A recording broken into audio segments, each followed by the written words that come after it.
They call her a strong black woman.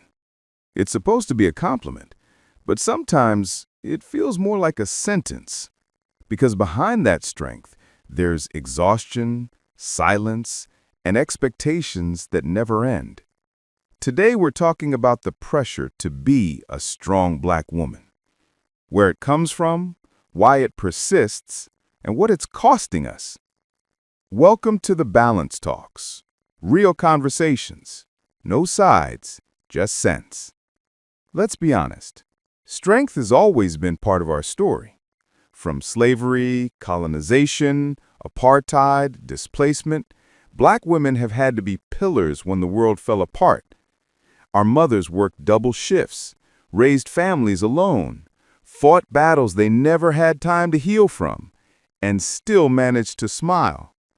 We saw that and thought, that's what love looks like. But strength was never supposed to mean carrying everything. It was supposed to mean enduring while still being human, not being superhuman. Fast forward to today, and the myth of the strong black woman is still alive. She's expected to be ambitious at work, be nurturing at home, be emotionally available, and still be unbothered when life hurts. She's not allowed to fall apart. She's not allowed to cry too much, because someone will say, "You're strong, you'll be fine." But that's the trap.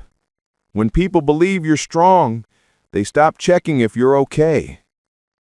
This kind of pressure creates burnout, emotional numbness, and loneliness. Because when you're always the one holding others, who holds you? Black women are leading in business, activism, politics, and art. But behind the scenes, many are battling anxiety, depression, and emotional fatigue. Not because they're weak, but because they've been overused and undersupported. Being strong all the time forces you to suppress your softness, and softness is where healing lives. In African culture, strength in women was always tied to survival.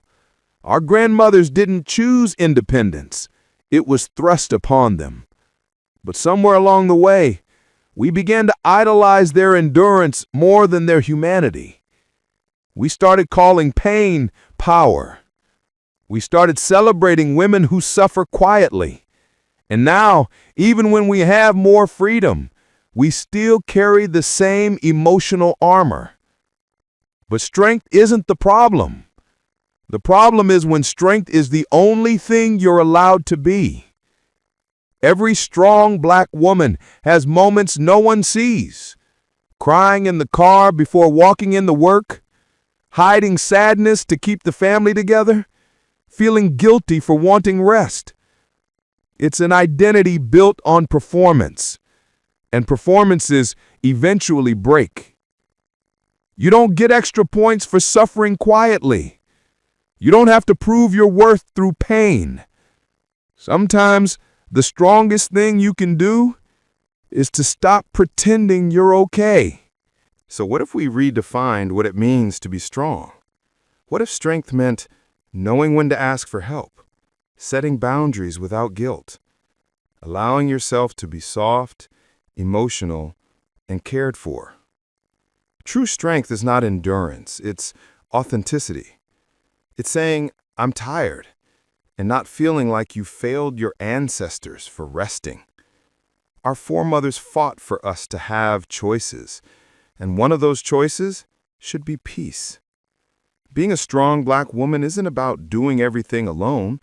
It's about knowing your worth and knowing you don't have to earn love through suffering. You can be ambitious and vulnerable, powerful and soft, grounded and still growing.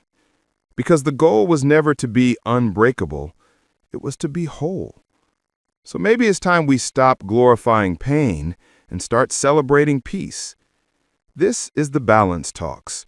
Real conversations, no sides, just sense. What do you think? Is the strong black woman label empowering or exhausting?